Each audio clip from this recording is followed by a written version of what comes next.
Ever find yourself wondering, why some people just click in social settings, while others, maybe like me sometimes, prefer hanging back? Oh, absolutely. Or why that one colleague is always on top of things. Exactly. Like if you've ever been prepping for a big meeting or just curious about your friends, you've definitely bumped into this idea of personality. Mm-hmm. So today we're going to dive into personality frameworks. You've almost certainly heard of Myers-Briggs, the MBTI. Super popular. Very popular, yeah. For self-help, team building, all that.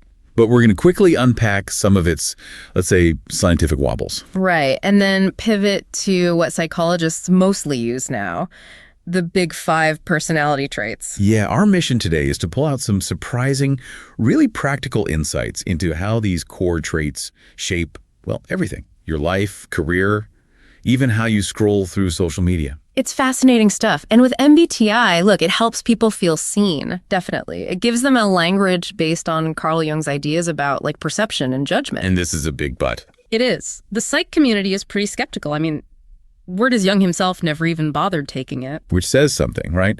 And a key issue is how it forces you into these neat little boxes. You're either an extrovert or an introvert, no in between. Exactly. And most of us aren't extremes. We're somewhere on a spectrum, Yeah.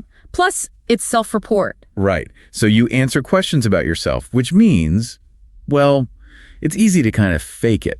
Maybe unconsciously, like for a job interview, you present the ideal version. Precisely. Or even just to fit in. That also means you might retake it later and get a different type, which hits its reliability. Yeah, and then there are cultural things too, right? Results can vary quite a bit depending on where you are in the world. Mm-hmm.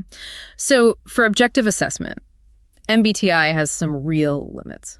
Okay, so if MBTI isn't the most solid framework scientifically, what is? That really brings us to the big 5. It's pretty much the dominant model in personality psychology today. And the key difference is it's empirically supported.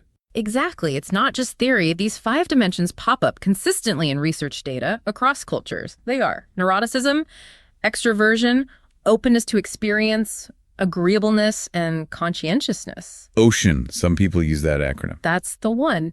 And the predictive power here, especially for real-world outcomes, is pretty remarkable. Okay, let's get into that. Where should we start? How about conscientiousness? Think of that super organized friend, the one who always gets things done. Okay, yeah.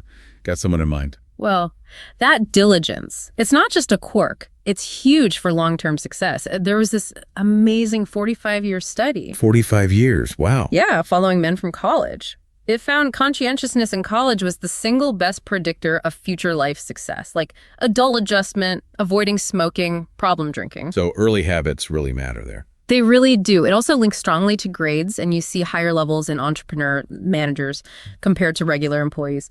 It's even the top predictor for how well a manager performs. That's incredibly strong evidence. So being disciplined early on sets a path. Okay, what about neuroticism? That one sounds kind of negative. It can sound that way, but it's really about emotional stability or the lack thereof. High neuroticism later in life connects strongly with overall functioning, sometimes maybe linked to genetic risks for things like depression or alcoholism. So more anxiety, maybe depressive symptoms. Exactly. And interestingly, it's linked to both being a bully and being a victim of bullying. Oh, that's complex. It is.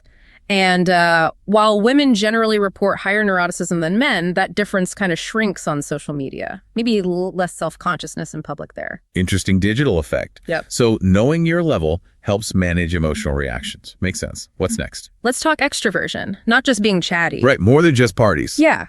High extraversion, like neuroticism, can link to bullying, unfortunately. But it's also really common in successful entrepreneurs and managers. They often need that outward energy. And the social media connection. Oh, yeah. Definitely positive link. More extroverted, generally more active online. They seek out that social interaction online or off. Okay, that tracks. How about openness to experience? I feel like this one relates to creativity. You got it. Strongly related to real-world creativity. Again, often higher in entrepreneurs and managers. It's also a big predictor of social media use, maybe exploring new ideas or connections. Could be. And I saw something about environmentalism. Yes. Strong link to pro-environmental attitudes and behaviors. People high in openness are often more receptive to those kinds of ideas and actions. Fascinating. Okay, last one. Agreeableness. Right. So lower agreeableness is, again, linked to bullying. Higher levels mean you're more cooperative, sympathetic, easy to get along with. In the social media angle here. Well, people lower in agreeableness might actually use social media more to find friendships, perhaps finding it easier than face-to-face. Oh, interesting. Like a different avenue for connection. Exactly. And here's a nice thought.